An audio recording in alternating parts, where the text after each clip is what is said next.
Hello, hello, my friends. Hello, how are you? I'm awesome. You? Amazing. So you're awesome and I'm amazing. How about that? Well, you're AA. AA. All right. So before we jump into the logic or the data, how are we feeling?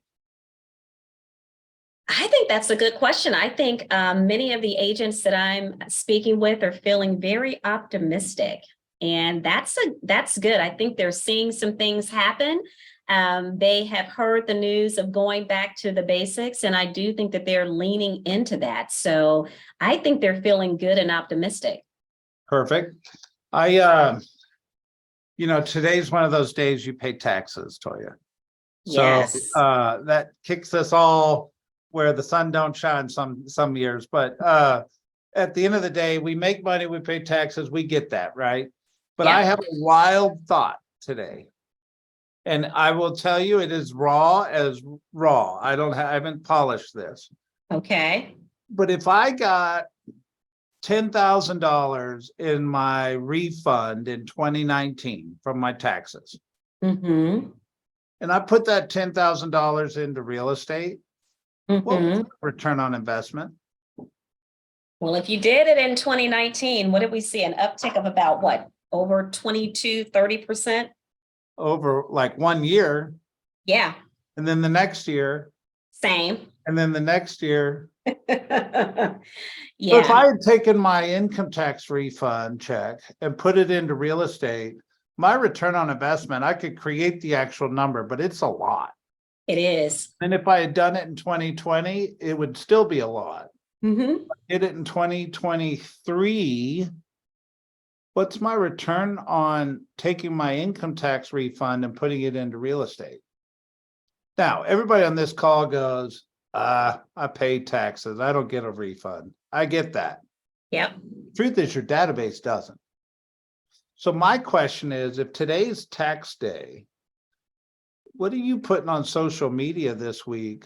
Maybe you go find somebody that bought a house in 2019 with their income tax refund and tell their story.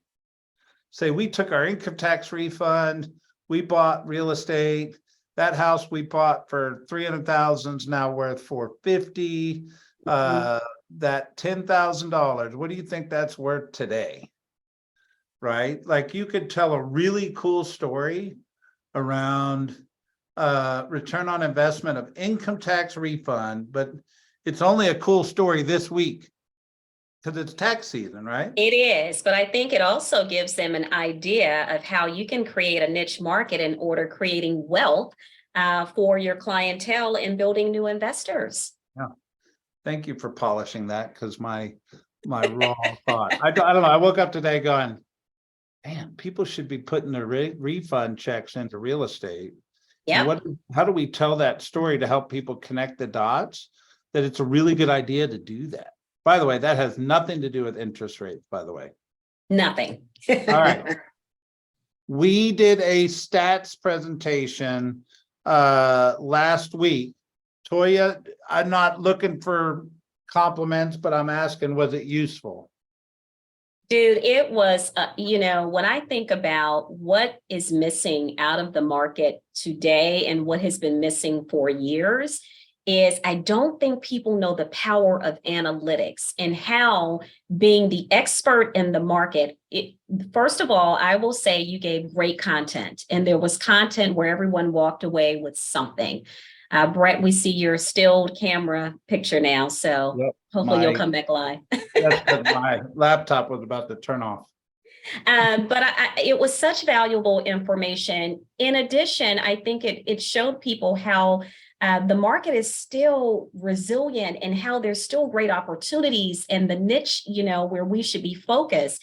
And so I'll give you a prime example. We've been talking about, who's the next, home buyer. We've been looking at millennials, and guess what? The baby boomers have jacked up, picked up, they've got money, they have equity. And so that's another opportunity for us that we haven't talked about in the last 2 years. were the baby boomers. So I just think it informed people where the market is trending.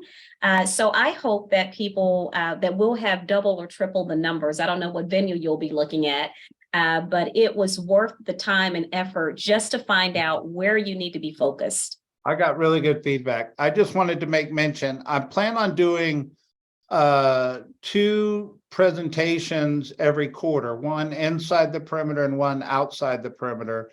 But the truth is, if you miss the one inside the perimeter, you can come to the one outside the perimeter. It's this Friday. So I'm going over it's the same data, newsflash, that we went over last week. So if you missed it, it's this Friday from 1:30 to 3:30 up in Cartersville. So head up I-75 and we'll see you there, right? Yep. Brett, can I add one more thing to Yeah. that? One of the nuggets that you gave away, income tax return, how they can help their young adults. So I'll just put a pin there and let you tell the rest in Cartersville. Yep. But that's a good nugget in order to help people also. 100%. So I'm on the real estate stats. Let's jump into some of the numbers, Toya. Let me pull up Fulton County here. And, one thing about numbers is they're unemotional. And it's kind of fun to see the graphs and see where we've come to where we're going. The pink line is our active inventory. The brown line is our closings. So just looking at the graph, like, let me do this. Let's do this to here. This is from beginning of the year on. We're up a little bit. Yep. And that's a good thing in active inventory right now. Closings from where we started the year, it's been a slow climb up. If you look at pendings, this line right here, it's been a slow climb up. And then neon green, active under contract, it's actually up a little bit, but we expect that number to stay pretty consistent over a 7-day total, right? But here's the actual data. So 521 active listings. Actually, that's not correct. My chart stops on the 10th. Hold on, let's go up here. On the 17th, it's 663. So last week we were 521. This week we're 663 in active inventory, which is a really good number, right? If I jump down to pendings, last week we were 295. I'm sorry, we were this week we're 295. Last week we were 331. So it's down a little bit. And then on the closings, it was 236 last week and we're 222 this week. We're down just a hair on some of those metrics, but it is middle of the week, right? So you have the Passover if you're Jewish, or Easter if you're Christian. Those holidays certainly affect the real estate buying and selling cycles. So I actually think the numbers are pretty stable, not like flying off the shelf, but looking pretty good for a spring market. Anything you'd add on that, Toya? I don't think I would add anything outside of we're getting into seasonality, and we'll see that with this market as well. Yeah, let's run over here to DeKalb County. What that looks like. So yeah, look at that pink line take off, right? Like we're at 400 active inventory in DeKalb. We were certainly higher back here, but that was the second half of last year. That was when we were trying to figure out what interest rates were doing. And if nothing else, Toya, this graph kind of tells the story that I've been saying, which is whenever something changes, people react emotionally until they get used to it. So if you think about like gas prices going up, everybody gets all upset and they post about it on social media. And then all of a sudden we all fill up our tanks of gas and we move on with our life. Well, the last half of 22, people were upset about the interest rates going up, but it sure looks like people are just getting on with their lives now. Make sense? Perfect sense. Yeah. So, and it's what we typically see. 100%. Let me zoom in because I'm good, but not that good.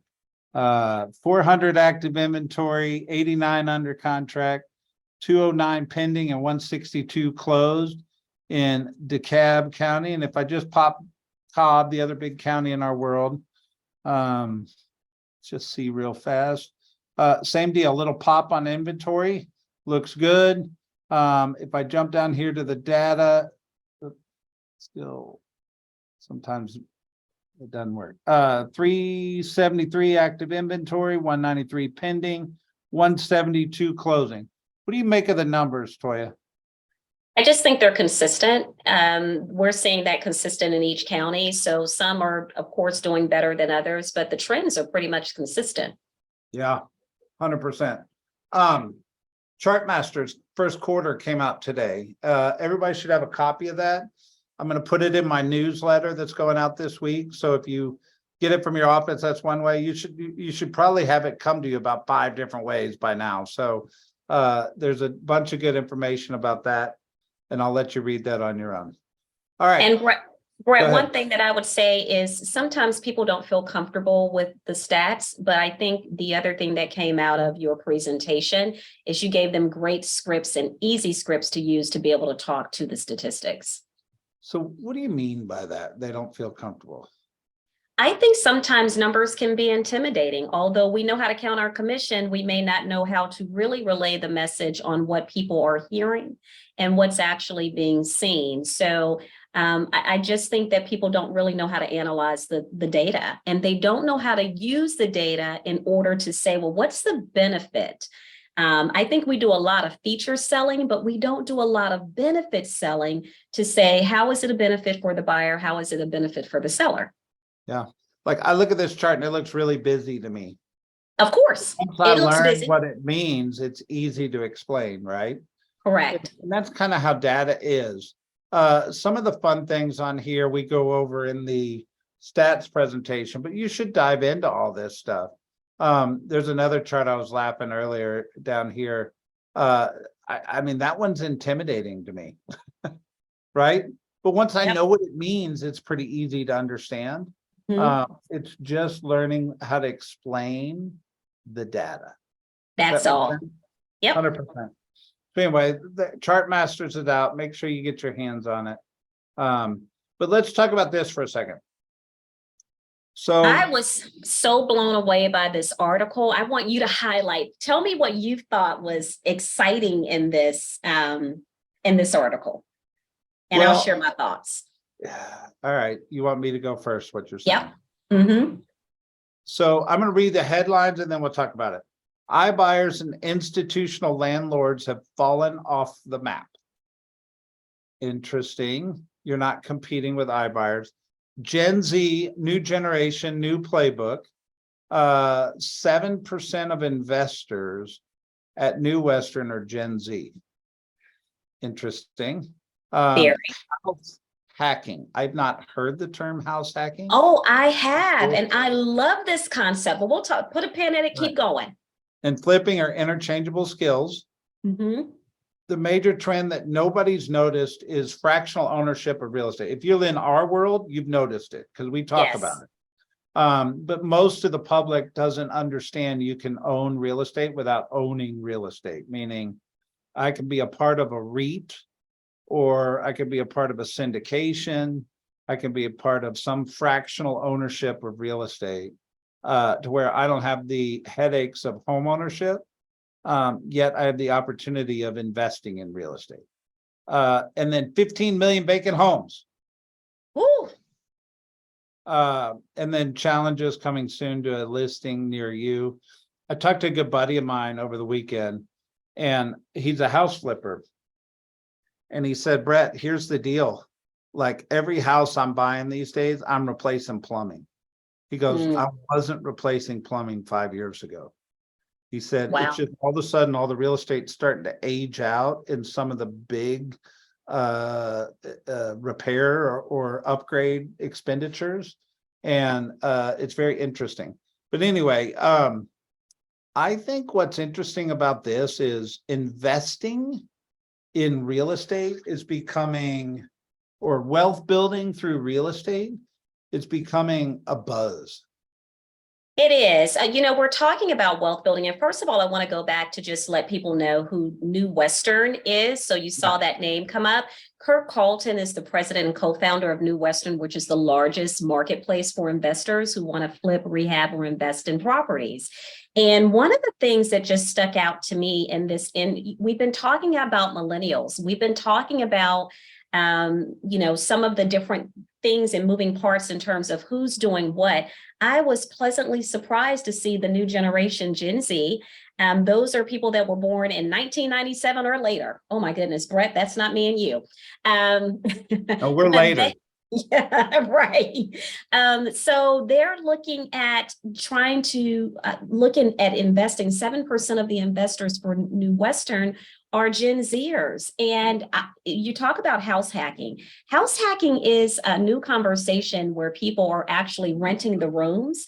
So if you went back to the days of Carlton Sheets, I don't know if you remember him, who taught people how to invest way back when in the 80s.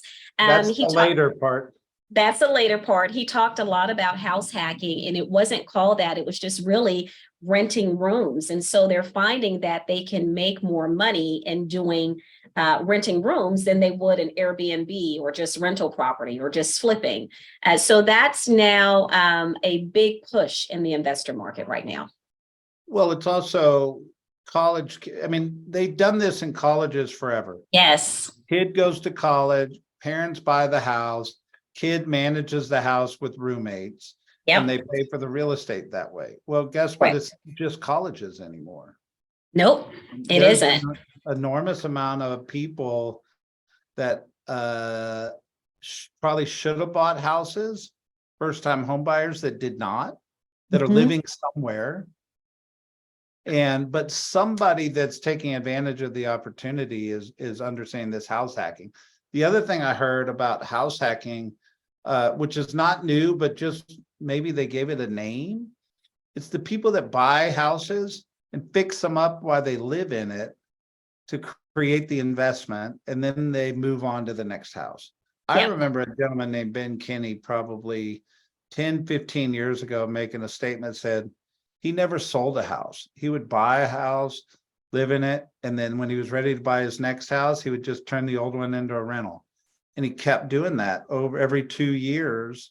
So he didn't have to pay capital gains. He never sold anything. Right. He always bought real estate with owner occupied financing type loans, which were low down payment. And he was able to build a really smart real estate portfolio that way. Yeah, I think that has to be the conversation. And I think we have to go back to things that have worked in the past. We may put a new label or a new name on it, but that is something that is real, and it's paying real big dividends. The other thing about this article, Toya, that I think is worthy of a mention is it sure felt like all the big institutional buyers were getting all the investment properties, and we were getting left out. The small investor was getting left out. What I read in this article is the big institutional investors are out of the game right now, and the small independent investors are winning right now. Yep. To me, it's music to my ears from a real estate perspective, because that's what all our agents deal with. It is. And the other part that came out of this article was really finding a new niche. And I do believe that as we are selling, we have got to have the conversations and really understand investments. That has got to be a part of our conversation and a niche that we all need to be pouring into. 100%. All right. 4 ways. You read ahead on me. 4 ways to help agents readjust to a normal market. Yep. So you want me to give the 4 bullet points? Yeah, go ahead. All right. Number 1, understand contracts. Really just getting back to basics. We've talked about it. We've been preaching it since 2 years that we need to get back to the basics. So that's number 1, really understanding contracts. I think there has to be, this is a skill set based market. That's not new either. We've been talking about it. And the only way that you increase your negotiation skills is to really understand the contract. So really being able to truly understanding how it affects the buyer and the seller. Number two was get back to networking. So this is a conversation we've been having a lot in our market center, and I call it, who do you know? Where are you cultivating these relationships? How are you growing your sphere of influence? Because typically we can tap out of that, but even going back to networking could be, getting a niche in the market. So now you're talking to investors. Now you're maybe going and doing home buying workshops, whatever that may be in terms of networking. And don't forget about other agents. That's a KW. I love it because we have a huge network of where we can get referrals. So expanding that sphere and really strengthening that existing relationship. The third one, of course, is reacquainting yourself with marketing tools. Just making sure that you are prospecting and marketing. I think that's a value proposition that we have not really utilized or really highlighted over the last few years, because we could stick a sign in the yard and it would sell. Now people really want to know the value proposition. So really making sure that you have a great marketing tools in order to help do that. And then the last is, we just talked about it, developing a niche. You see the words investors up there, right? So we can beat that horse, but here's something else. Time out. Oh, Is it niche or niche? You say tomatoes, I say tomatoes. I'm going to call it. Here's what I love about this. I think a lot of agents understand when they get into the real estate industry, they have to figure out how to lead generate, and lead generate makes the world go round. But at some point in time, all agents grow up and they try to figure out how to listing lead gen, and they try to figure out how to become a really strong listing agent. And this conversation is exactly that. Yeah. You have to put a flag in the ground somewhere to where you create a target group of people that you have a common interest in, whether it's a farm area, or in this analogy, it says working with Vietnamese clients, could be investors, could be a lot of different things, could be senior citizen exemptions, or VA loans if you're military based, or whatever that niche is. I say niche. That becomes your listing lead generation strategy, and that's how you become a great listing agent. I would agree. And I do think we've got to wonder how we actually cast a larger net. And when you are looking at various demographics or areas that you want to focus on, you can cast a wider net instead of sometimes the onesie twosies that will allow you to get into business with more people. Yep. So according to Mark Jones in the chat, we're both right. I love you, Mark. All right. Oh, Webster. All right. So before I get there. All right. Oh, this one drives me crazy. 3 years ago, when houses were flying off the shelf with 40 offers and all this cash and all this stuff, did we still hire professional photographers to take photos? That's a rhetorical question. You know the answer. Of course we did, but why? We didn't have to, right? Because it was selling anyway. But we did because it's all about representation, and it's about the professionalism of presenting a product, and we're reflected just as much as by how fast it sold, by how we presented property. So there's this article which just drives me crazy because it's 20 property photo crimes you should never commit, Toya, and there's a whole list of them, from don't be in the mirror to pictures of dirty homes, pets lying on the bed. If you've been in real estate any length of time, you probably shoved some dishes in a dishwasher over the years. You've probably fluffed a bed to make sure it looked good on in a photograph. But the point of it is, we've gotten really used to, in this Instagram culture, of taking photos with our phones, and it's a really bad idea to try to present real estate without professional photos.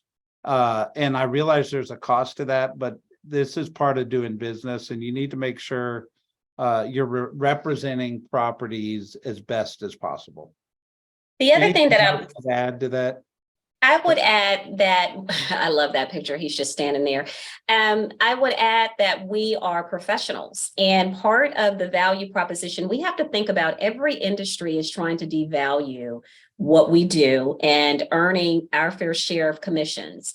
And I do believe as a professional, this should just be, like you said, a cost of doing business. So you're going to go through every bad picture there I'm just is. doing while you're talking. So I do think that this is a part where we do kind of, stand out from our competition. We take professional photos. It may seem like a small thing, but at the end of the day, people buy aesthetically with their eyes, and then of course how it looks and feels once they get there. Yep. And I'm not opposed to leaving something out of the photo. If it doesn't look good, don't take a picture of it. All Mark right, says the photos are. Do Oh, what? I'm sorry. I said Mark says the photos are marketing for us as agents as much as, if not more than for our listings. They are. It's part of your marketing. Yep.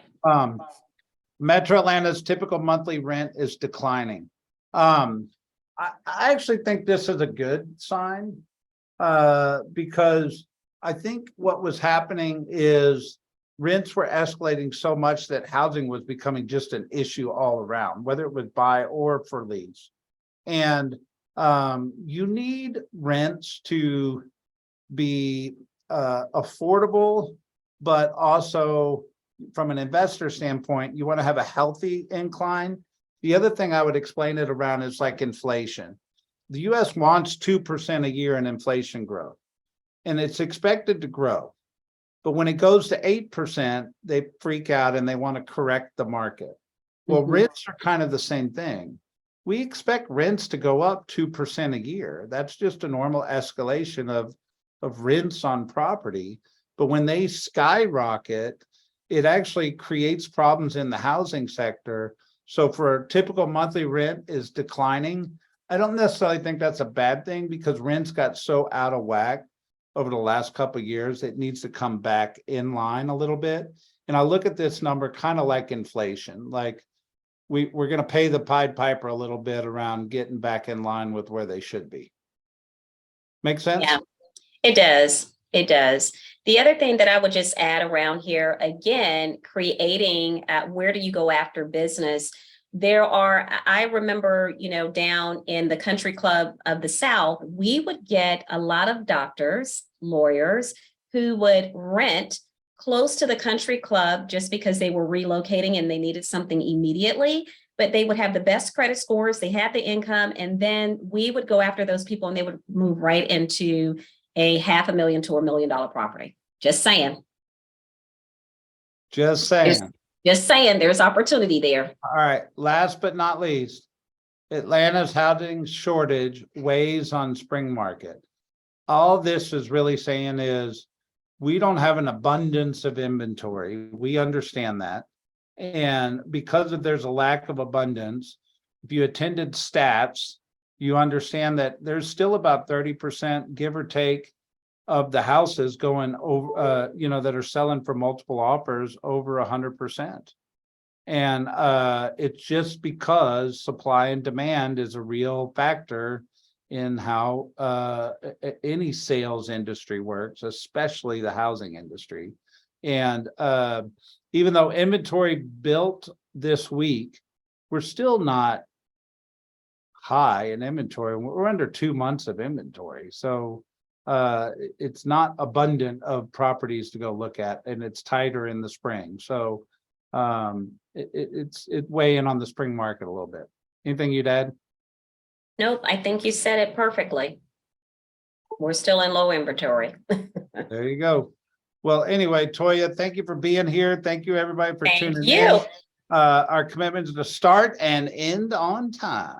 Absolutely. Have an All right, bye. award-winning week. Take care. Bye. Bye.